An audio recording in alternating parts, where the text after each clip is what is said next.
Hi hello అందరికీ నమస్కారం. నేను మీ చరణ్ తేజ. మన ఛానల్కి స్వాగతం సుస్వాగతం. ఈరోజు భారత ప్రజాస్వామ్యంలో తీవ్రమైన చర్చలకు కేంద్రంగా ఉన్న ఒక అంశాన్ని పరిశీలించేద్దాం. మన ఎన్నికల సమగ్రత, ప్రత్యేకంగా ఈవీఎం ట్యాంపరింగ్ ఆరోపణలు మరియు ఎన్నికల సంఘం యొక్క నిష్పాక్షికతపై ప్రశ్నలను పరిశీలించేద్దాం. ఇది క్లిష్టమైన మరియు కీలకమైన సమస్య కాబట్టి వివరాలకు వెళ్ళిపోదాం. ఏ ప్రజాస్వామ్యానికైనా పునాది పౌరులు ఎన్నికల ప్రక్రియపై ఉంచే నమ్మకం. భారతదేశంలో స్వేచ్ఛాయుతమైన మరియు న్యాయమైన ఎన్నికలను నిర్ధారించే బాధ్యత రాజ్యాంగ సంస్థ అయిన ఎన్నికల సంఘం ఈసీ పై ఉంది. అయితే ఇటీవలి సంవత్సరంలో ఎలక్ట్రానిక్ ఓటింగ్ మెషిన్ ట్యాంపరింగ్ మరియు ఈసీ యొక్క పక్షపాత ప్రవర్తన ఆరోపణల ఈ నమ్మకంపై నీడను కమ్మేశాయి. ఈవీఎం ట్యాంపరింగ్ ఆరోపణల ప్రధాన అంశం యంత్రాలను హార్డ్వేర్ లేదా సాఫ్ట్వేర్ మార్పుల ద్వారా తారుమారు చేసే అవకాశం చుట్టూ తిరుగుతూ ఉంటుంది. ఈవీఎంలను ఒక నిర్దిష్ట అభ్యర్థి లేదా పార్టీకి అనుకూలంగా ప్రోగ్రామ్ చేయవచ్చని మరియు ఈవీఎం యొక్క అంతర్గత పనితీరులో పారదర్శకత లేకపోవడం వాటి ఖచ్చితత్వాన్ని ధృవీకరించడం కష్టతరం చేస్తుందని విమర్శకులు పేర్కొంటున్నారు. వివాదాస్పదమైన కీలక అంశాలలో ఒకటి విస్తరించిన కాలానికి అన్ని పోలింగ్ బూత్లలో voter verified paper audit trail లేకపోవడం, అంటే వీవీప్యాట్. వీవీప్యాట్లు ప్రతి ఓటు యొక్క భౌతిక రికార్డును అందిస్తాయి. ఇది ఎలక్ట్రానిక్ గణనను క్రాస్ చెక్ చేయడానికి ఆడిట్లను అనుమతిస్తుంది. ఈసీ వీవీప్యాట్ అమలును పెంచినప్పటికీ ప్రతిపక్ష పార్టీలు మరియు పౌర సమాజ సమూహాలు పదే 100% వీవీప్యాట్ ధృవీకరణ కోసం డిమాండ్లను లేవనెత్తాయి. ఈవీఎం ట్యాంపరింగ్ అవకాశాన్ని ఈసీ స్థిరంగా తిరస్కరించింది. యంత్రాలు దృఢంగా మరియు సురక్షితంగా ఉన్నాయని పేర్కొంది. వారు సాంకేతిక భద్రతలు, పరిపాలనా ప్రోటోకాల్లు మరియు ఈవీఎంలు ఇంటర్నెట్కు కనెక్ట్ చేయబడలేదనే వాస్తవాన్ని సూచిస్తారు. ఇది రిమోట్ తారుమారును దాదాపు అసాధ్యం చేస్తుంది. ఈవీఎంలు నిర్వహించే కఠినమైన పరీక్ష మరియు ధృవీకరణ ప్రక్రియలను కూడా ఈసీ నొక్కి చెబుతుంది. అయితే సందేహాలు అలాగే ఉన్నాయి.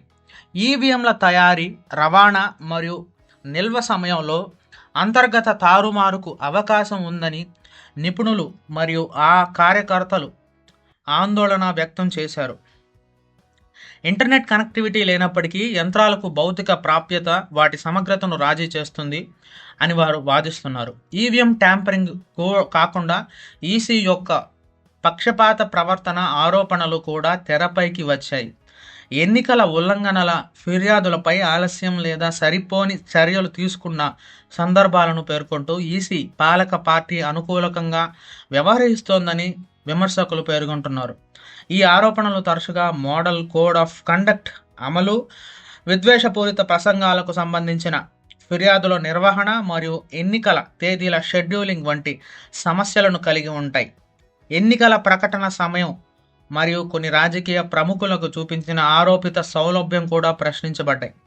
ప్రజా విశ్వాసాన్ని కాపాడటానికి ఈసీ యొక్క స్వాతంత్ర్యం మరియు నిష్పాక్షికత చాలా కీలకం. ఏదైనా గ్రహించిన పక్షపాతం లేదా పారదర్శకత లేకపోవడం ఈ విశ్వాసాన్ని దెబ్బతీస్తుంది, విస్తృత నిరాశకు దారితీస్తుంది మరియు ప్రజాస్వామ్య ప్రక్రియను దెబ్బతీస్తుంది.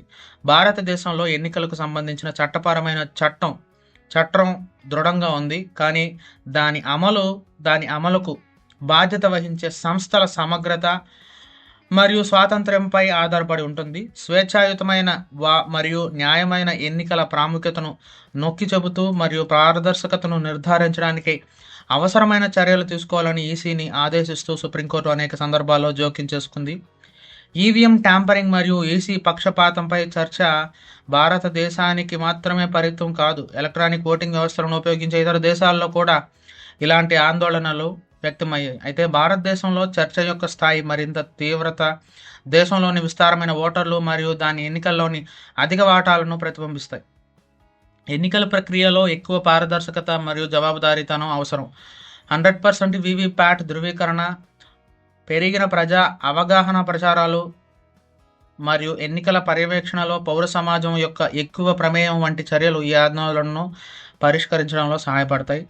తప్పు ఆరోపణలు పూర్తిగా మరియు నిష్పాక్షికంగా విచారించబడే బహిరంగ సంభాషణ మరియు నిర్మాణాత్మక విమర్శల సంస్కృతిని పెంపొందించడం కూడా అవసరం. ఈసీ యొక్క విశ్వసనీయత మరియు ఎన్నికల ప్రక్రియను యొక్క సమగ్ర భారత ప్రజాస్వామ్యం యొక్క ఆరోగ్యానికి చాలా అవసరం.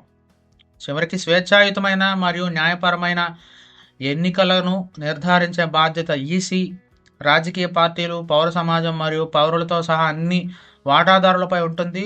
ప్రజల నమ్మకాన్ని పొందే పారదర్శకమైన, జవాబుదారీ మరియు వ్యవస్థను కలిగి ఉండడం చాలా కీలకం.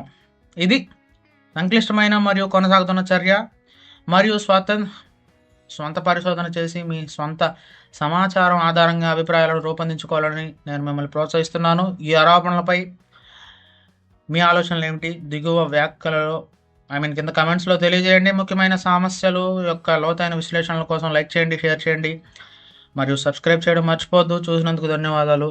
తదుపరి వీడియోలో మళ్ళీ కలుస్తాను.